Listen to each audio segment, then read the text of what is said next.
ఓ అంటే ఆపర్చునిటీస్. చూడండి, పల్లెటూరు వాళ్ళకి ఒక ఆపర్చునిటీస్ ఉంటాయి, వాళ్ళ టౌన్లో ఉన్న వాళ్ళకి ఒక రకమైన ఆపర్చునిటీస్ ఉంటాయి.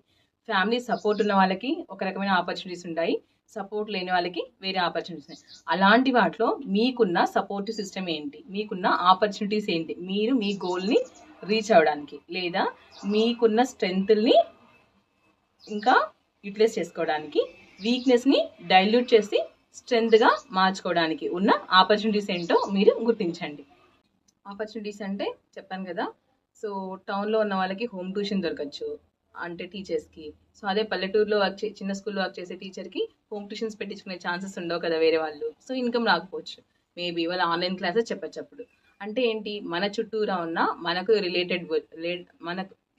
మనకు రిలేటెడ్గా ఉండి సో ఛాన్స్ ఇచ్చి ఆపర్చునిటీస్ ఏమున్నాయి, లేదా మనం ట్రై చేస్తే రీచ్ అవ్వగలిగిన ఆపర్చునిటీస్ ఏమున్నాయి. సో వీటిని హౌ టు మన చుట్టూ ఉన్న ఆపర్చునిటీస్ని మనం ఫైండ్ అవుట్ చేయాలి. చూడండి, ఫస్ట్ ఏంటి, స్ట్రెంగ్త్, మన స్ట్రెంగ్త్ ఏంటి. సెకండ్, మన వీక్నెస్ ఏంటి. థర్డ్ ఏంటి అంటే మన స్ట్రెంగ్త్ని ఇంకా పెంచి మన వీక్నెస్ని తగ్గించే ఆపర్చునిటీస్ ఏంటి. Okay, last one but very powerful, అదేంటి అంటే థ్రెట్.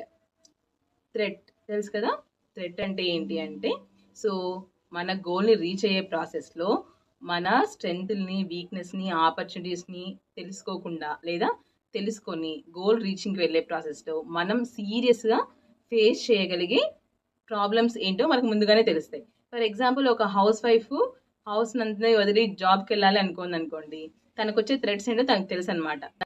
హస్బెండ్ నుంచి, అత్త వాళ్ళ ఇంటి నుంచి ఎలాంటి థ్రెట్స్ ఉంటాయో తనకు తెలుసు. ఓకే, వర్కింగ్ ఉమెన్కి ప్రొఫెషనల్ లైఫ్ని, పర్సనల్ లైఫ్ని బ్యాలెన్స్ చేయడానికి తనకు వచ్చే థ్రెట్స్ ఏంటో తనకు తెలుసు అనమాట. సో ఇలాగా అంటే కంపారిజన్ చేసుకోవద్దండి. ఈ థ్రెడ్స్ అనేవి డిఫరెంట్గా ఉంటాయి, ఒక పర్సన్ నుంచి ఇంకొక పర్సన్కి.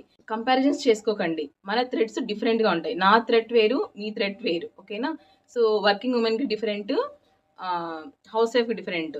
సో జాబ్ చేసే అబ్బాయిల్లో కూడా సో సాఫ్ట్వేర్కి ఒక రకమైన థ్రెడ్ ఉండొచ్చు, పోలీస్కి ఒక రకమైన థ్రెడ్ ఉండొచ్చు, లేదా టీచర్కి ఒక రకమైన థ్రెడ్ ఉండొచ్చు. థ్రెడ్ అంటే సో వీటన్నిటిని బ్రేక్ చేయగలిగింది, మిమ్మల్ని డిస్టర్బ్ చేయగలిగింది, మీ గోల్కి రీచ్ అవ్వకోకుండా మీ మనశ్శాంతిని పోగొట్టేది అనమాట.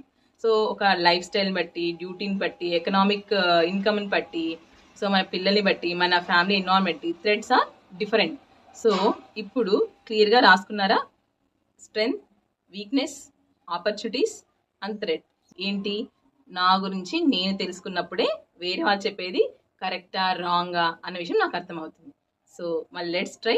మీలో ఎంతమంది ఈ వీడియో చూసి మీ గురించి మీరు తెలుసుకున్నారో జస్ట్ కామెంట్ బాక్స్లో